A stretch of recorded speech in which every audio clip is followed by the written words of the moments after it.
Jack, Will, Julian, and Charlotte. We followed Mr. Tushman into a small room across from the Mrs. Garcia's desk. He was talking as he closed the door to his office and sat down behind his big desk, though I wasn't really paying much attention to what he was saying. I was looking around at all the things on his desk. Cool stuff, like a globe that floated in the air, and a Rubik's type cube made with riddle mirrors. I like his office a lot. I like that there were all these neat little drawings and paintings by students on the walls, framed like they were important. Mom sat down in a chair in front of Mr. Tushman's desk, and even though there was another chair right next to hers, I decided to stand beside her. "Why do you have your own room and Mrs. G doesn't?" I said. "You mean, why do I have an office?" asked Mr. Tushman. "You said she runs the place." "Oh," I said. "Oh, well, I was kind of kidding. Mrs. G is my assistant." "Mr. Tushman is the director of the middle school," Mom explained. "Do they call you Mr. T?" I asked, which made him smile. "Do you know who Mr. T is?" he answered. I pitied the fool. He said in a funny, tough voice, like he was imitating someone. I had no idea what he was talking about. "Anyway, no," said Mr. Tushman, shaking his head. "No one calls me Mr. T, though I have a feeling I'm called a lot of other things I don't know about. Let's face it, a name like mine is not so easy to live with. You know what I mean?" Here I have to admit I totally laughed, because I knew exactly what he meant. "My mom and dad had a teacher called Miss Spot," I said. "Augie," said Mom, but Mr. Tushman laughed. "Now that's bad," said Mr. Tushman, shaking his head. "I guess I shouldn't complain. Hey, so listen, August. Here's what I thought we would do today. Is that a pumpkin?" I said, pointing to a framed painting behind Mr. Tushman's desk. "Augie, sweetie, don't interrupt," said Mom. "You like it?" said Mr. Tushman, turning around and looking up the painting. "I do too, and I thought it was pumpkin too, until the student who gave it to me explained that it's actually not a pumpkin. It is, are you ready for this? A portrait of me. Now, August, I ask you, do I really look that much like a pumpkin?" "No," I answered, though I was thinking yes.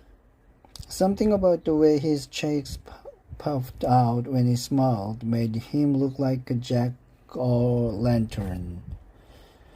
Just as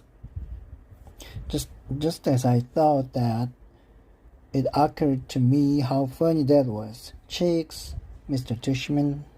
And I started laughing a little. I shook my head and covered my mouth with my hand. Mr. Tushman smiled like he could read my mind. I was about to say something else, but then all of a sudden I heard other voices outside the office. Kid's voice. I'm not exaggerating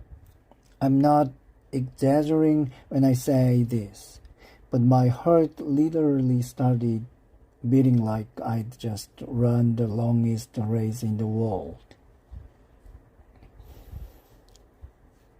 I'd just run the longest race in the world. The laughter I had inside just poured out of me. The thing is, when I was little, I never minded meeting new kids because all the kids I met were really little too. What's cool about really little kids is that they don't say stuff to try to hurt your feelings, even though sometimes they do say stuff that hurt your feelings, but they don't actually know what they are saying. Big kids, though, they know what they are saying, and that is definitely not fun for me. One of the reasons I grew my hair long last year was that I like how my bangs cover my eyes. It helps me block out the things I don't want to see. Mrs. Garcia knocked on the door and poked her head inside. They're here, Mr. Tushman, she said. Who's here? I said. Thanks, said Mr. Tushman to Mr. Garcia. August, I thought it would be a good idea for you to meet some student who'll be in your homeroom this year. I figured they could take you around the school a bit, show you the lay of the land, so to speak. I don't want to meet anyone, I said to Mom. Mr. Tushman was suddenly right in front of me, his hand on my shoulders. He leaned down and said very softly in my ear, "It will be okay, August. These are nice kids, I promise." "You're going to be okay, Augie," Mom whispered with all her might. Before she could say anything else, Mr. Tushman opened the door to his office. "Come on in, kids," he said, and in walked two boys and a girl. None of them looked over at me or Mom. They stood by the door looking straight at Mr. Tushman like their lives depend on it. Mr. Tushman like their lives depend on it. Mr. Tushman like their lives depend on it. "Thanks so much coming, guys, especially since school doesn't start until next month," said Mr. Tushman. Have you had a good summer?" All of them nodded, but no one said anything. Great, said Mr. Tushman. "So, guys, I wanted you to meet August, who's going to be a new student here this year. August, these guys have been students at Beecher Prep since kindergarten, though of course they were in the lower school building. But they know all the ins and outs of the middle school program. And since you are all in the same homeroom, I thought it would be nice if you got to know each other a little before school started." Again. I thought, and since you're all in the same homeroom, I thought it would be nice if we got to know each other a little before school started, okay? So kids, this is August. August, this is Jack Will. Jack Will looked at me and put out his hand. When I shook it, he kind of half smiled and said, "Hey." I looked down really fast. "This is Julian," said Mr. Tushman. "Hey," said Julian, and did the same exact thing as Jack Will. Took my hand, forced a smile, looked down fast. "And Charlotte?" said Mr. Tushman. Charlotte had the blondest hair I've ever seen. She didn't shake my hand, but gave me a quick little wave and smiled. "Hi, August. Nice to meet you," she said. Hi, I said, looking down.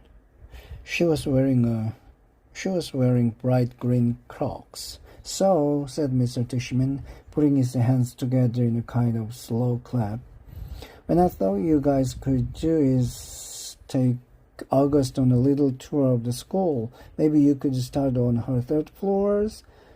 That's where your homeroom class is going to be. Room 30 on. Homeroom class is going to be room 301, I think. Mr. G is room 301. Room 301. Mr. Garcia called out from the other room. Room 301. Mr. Tushman nodded. And then you can show August the science labs and the computer room. Then work your way down to the library and the performance space on the second floor. Take him to the cafeteria, of course. Should we take him to the music room? Asked Julian. Good idea, yes, said Mr. Tushman. August, do you play an instrument? No, I said. It was my favorite subject on account of the fact that I don't really have ears. Well, I do, but they don't exactly look like normal ears. Well, you may enjoy seeing the music room anyway. No, you may enjoy seeing the music room anyway, said Mr. Tushman. We have a very nice selection of percussion instrument. August, you've been wanting to learn to play the drum, Mom said, trying to get me to look at her. But my eyes were covered by bangs as I stared at a piece of old gum that was stuck to the bottom of Mr. Tushman's desk. Great, okay, so why don't you guys get going? Said Mr. Tushman. Just be back here in, he looked at Mom, half an hour, okay? I think Mom nodded. So, is that okay with you, August? He asked me. I didn't answer. Is that okay? Is that okay, August? Mom repeated. I looked at her now. I wanted her to see how mad I was at her, but then I saw her face and just nodded. She seemed more scared than I was. The other kids had started out the door, so I followed them. See you soon, said Mom, her voice sounding a little higher than normal. I didn't answer her.